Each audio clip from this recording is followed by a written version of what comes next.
Hello, ഇന്ന് നമുക്ക് പെട്ടെന്നൊരു കറി ഉണ്ടാക്കിയാലോ? എല്ലാവർക്കും അറിയാവുന്ന കറിയാണ്, എന്നാലും ഇതുപോലെ ഒന്ന് ചെയ്ത് നോക്കിയേ. ഞാനിപ്പോൾ മോരൊന്ന് കാച്ചി നോക്കാൻ പോവാണ് കേട്ടോ. ഇതുപോലെ മോര് കാച്ചി കഴിഞ്ഞാൽ വേറെ ഒന്നും വേണ്ട, ചോറിനാനായിട്ട് ഇത് മാത്രം മതി. എത്ര ചോറ് വേണമെങ്കിലും ഉണ്ടാട്ടോ.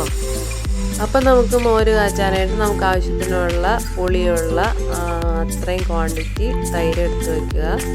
ആവശ്യത്തിന് കറിവേപ്പില എടുത്ത് വയ്ക്കുക. ഇനി നമുക്ക് വേണ്ടത് ചുമന്നുള്ളിയാണ്, കടുക് പൊട്ടിക്കാനായിട്ട്.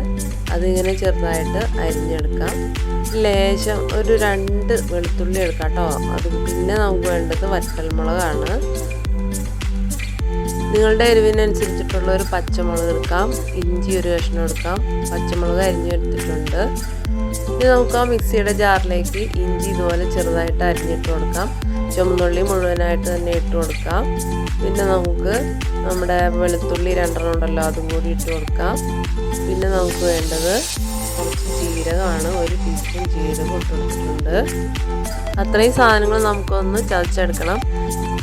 ഇനി നമുക്ക് 1 ടീസ്പൂൺ മഞ്ഞൾപ്പൊടിയും 1 ടീസ്പൂൺ മുളക് പൊടിയും എടുത്ത് വയ്ക്കാം. ഇനി ഒരു ചട്ടിക്കല അടുപ്പത്ത് വെച്ചിട്ട് വെളിച്ചെണ്ണ നല്ലപോലെ ചൂടായി കഴിയുമ്പോൾ നമുക്ക് കടുക് ഇട്ട് കൊടുക്കാം. കടുക് നല്ലപോലെ പൊട്ടി വന്ന് കഴിയുമ്പോൾ നമുക്ക് ഉലുവയും കൂടി അതിനകത്തേക്ക് ഇട്ട് കൊടുക്കാം കേട്ടോ.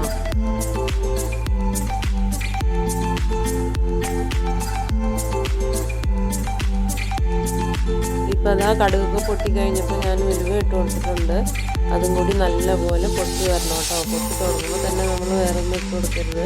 ഉലുവയും കടുകൊക്കെ മോരിൻ്റെ കാര്യമാകുമ്പോൾ നല്ലപോലെ പൊട്ടിയതിന് ശേഷം മാത്രം ഉള്ളിലേക്ക് ഇട്ട് കൊടുക്കാവുള്ളൂ.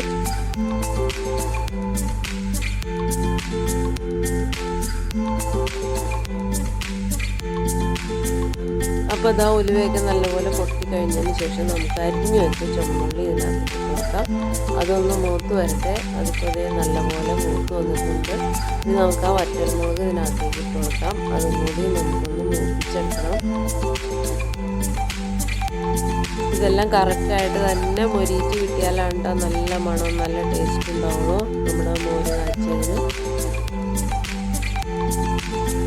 അപ്പോൾ ഇതാ നമ്മുടെ ഉള്ളിയും മുളകും ഒക്കെ നല്ലപോലെ മുരിഞ്ഞ് വന്നിട്ടുണ്ട്. ഇനി നമുക്ക് ആ 2 പച്ചമുളക് ഇതിനകത്ത് ഇട്ട് കൊടുക്കാം. അതിൻ്റെ ഫ്ലേവർ ഒന്ന് വേറെ തന്നെയാണ് കേട്ടോ, നമ്മുടെ മോര് കാച്ചുമ്പോൾ പച്ചമുളക് കൂടി ഇട്ട് കഴിയുമ്പോൾ. പിന്നെ നമുക്ക് ആ ചതച്ച് വെച്ച ഇൻഗ്രീഡിയൻസും കൂടി ഇതിനകത്തേക്ക് ഇട്ട് കൊടുക്കാം. അതുകൂടി നല്ലപോലെ ഒന്ന് മൂത്ത് വരട്ടെ.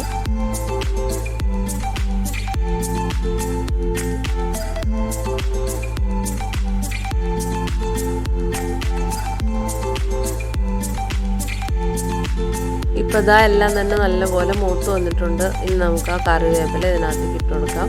അതൊന്ന് നല്ലപോലെ ഒന്ന് ചൂടാക്കി എടുക്കണം. അതിനുശേഷം നമുക്ക് എടുത്തു വെച്ച മുളക് പൊടിയും മഞ്ഞൾപ്പൊടിയും ഇതിനകത്തേക്ക് ഇട്ട് കൊടുത്ത് കരിഞ്ഞു പോകാതെ പെട്ടെന്ന് ഇളക്കി കൊടുക്കണേ. ഇളക്കി കൊടുത്ത് അതിൻ്റെ ആ പച്ചമണം ഒന്ന് മാറി വരുമ്പോൾ തന്നെ നമ്മൾ എടുത്തു വച്ചിരിക്കുന്ന തൈര് ഒഴിച്ചു കൊടുക്കാം. തൈര് കട്ടയുള്ളതാണ്. ഈ മിക്സിയിലൊന്ന് അടിച്ചിട്ട് വേണം കേട്ടോ ഒഴിച്ചു കൊടുക്കാനായിട്ട്. ഞാനിപ്പോൾ അധികം കട്ടിയില്ലാത്ത തൈരായതുകൊണ്ടാണ് കേട്ടോ ഞാൻ ഒഴിച്ചു കൊടുക്കുന്നത്. അല്ലെങ്കിൽ മിക്സിയുടെ ജാറിലിട്ടൊന്ന് അടിച്ചെടുത്തതിന് ശേഷം മാത്രം ഒഴിച്ചു കൊടുക്കുക. ആവശ്യത്തിനുള്ള ഉപ്പിട്ട് കൊടുക്കണം. നമുക്കിനി തൈര് ഒഴിച്ചു കൊടുത്ത് തിളപ്പിക്കരുത് കേട്ടോ. പതിയെ ഒന്ന് ചൂടായി കിട്ടിയാൽ മതി. തിളപ്പിച്ച് കഴിഞ്ഞാൽ പിരിഞ്ഞു പോകും. ഉപ്പിട്ടതിന് ശേഷം നമുക്കൊന്ന് ഇളക്കി കൊടുക്കണം കേട്ടോ. ആവശ്യത്തിനുള്ള ഉപ്പായൊന്ന് നോക്കണേ. അപ്പോൾ അതാ നല്ല മണവും രുചിയുമുള്ള മോര് കാച്ചിയത് ഇവിടെ റെഡി ആയിട്ടുണ്ട് കേട്ടോ. എത്ര ചോറ് വേണേലും കഴിക്കാം. അപ്പോൾ വീഡിയോ ഇഷ്ടമായി ലൈക്ക് ചെയ്യാനും എൻ്റെ ചാനൽ ആദ്യമായി കാണുന്നവരാണെങ്കിൽ ഒന്ന് സബ്സ്ക്രൈബ് ചെയ്യാനും ശ്രമിക്കണേ. വീണ്ടും കാണാം.